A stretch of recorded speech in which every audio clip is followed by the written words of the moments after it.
In the Roblox community, passion projects often bring people together.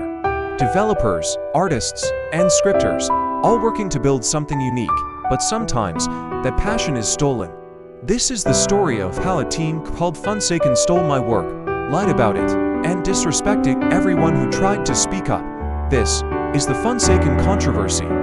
You probably know the Forsaken fandoms: Forgotten, Infernity, Forbiddens. All of them created by passionate developers, re-scripted from scratch. Sometimes using the Aeternus or Forsaken but cool files as a base. And just like them, I also made my own project, my version. Something I built with effort and passion. But what happened next changed everything.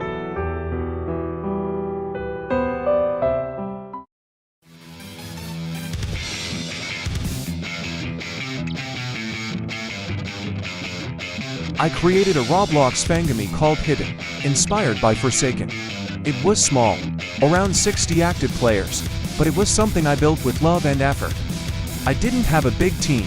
I didn't have animators, modelers, or scripters like Funsaken did. I did everything I could on my own.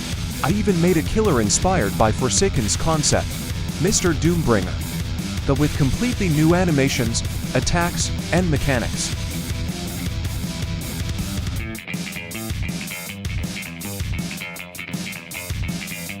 Months later, I found out something shocking. Funsaken, a much bigger project with over 2,000 players, had stolen my assets. They didn't just take inspiration, they literally decompiled my game to get access to my files, models, and animations. My Mr. Doombringer and one of my survivors were now inside Funsaken. Without my permission, I contacted them 5 times, politely asking to remove my content. And every time, they ignored me.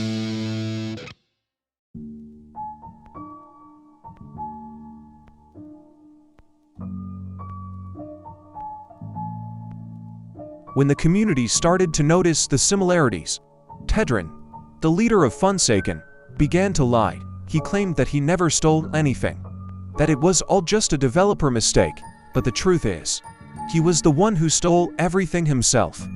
Pedrin took my work, my killer, my survivor, my animations, and then blamed it on a friend that no one even knew. He and his team kept saying they had permission to use my characters, but that was a lie. Not only did they use my assets without consent, they did the same thing to other developers. One of the people who helped expose Funsaken even contacted other creators whose characters had been stolen, and none of them had ever given permission either. When people began asking questions, they tried to hide it by writing in the credits, instead of my name, pretending that the characters were unknown or public.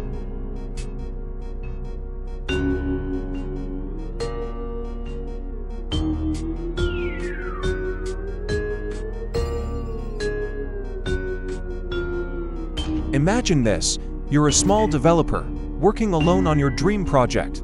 And then a massive team with animators, modelers, and thousands of players takes your work and pretends it's theirs. How can you fight that? I only had 60 players. They had 2,000. It wasn't a fair fight, but that doesn't make it right.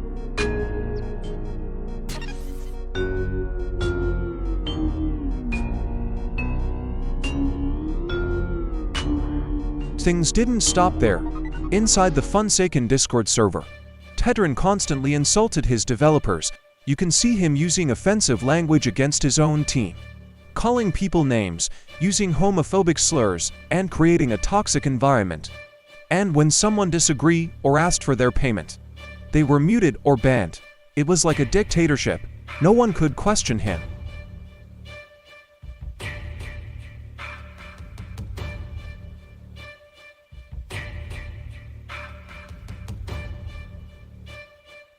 When the situation started to get worse, Pedrin tried to shift attention away from the controversy. He pretended to be injured, saying he was hurt and needed time to recover. Just to make people feel sorry for him, some developers from his own team said he did it to gain sympathy and distract the community from what he had done. But the truth always finds a way out.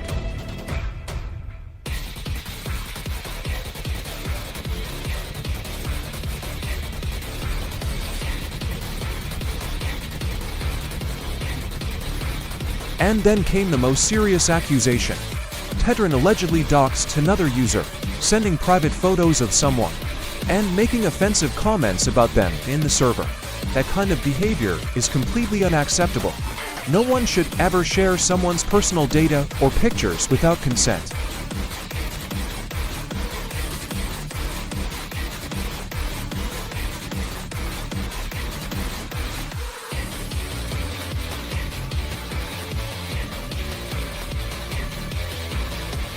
Funsaken could have been something amazing. It had potential, creativity, and a strong fan base. But instead of creating something original, they built everything on stolen work, lies, and manipulation. They disrespected smaller creators, they ignored their own team. Many developers worked hard for Funsaken, modeling, scripting, animating, but they were never paid for what they did. When some of them asked for their payment, Pedrin simply ignored them, and when others tried to speak up, they were silenced, muted, or banned. What was supposed to be a community-driven project turned into a toxic environment of control and fear. Instead of giving credit, they erased names, replaced them with "in the credits," and pretended nothing happened. They tried to hide the truth, but the community saw everything. And in the end, Funsaken lost what mattered most: the trust of everyone who once believed in it.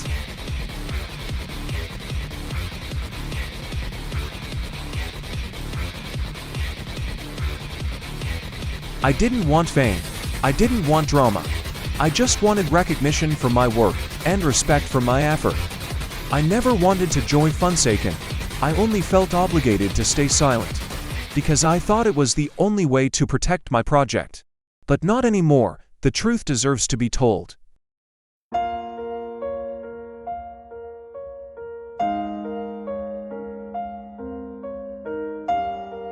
To all small developers out there, protect your creations.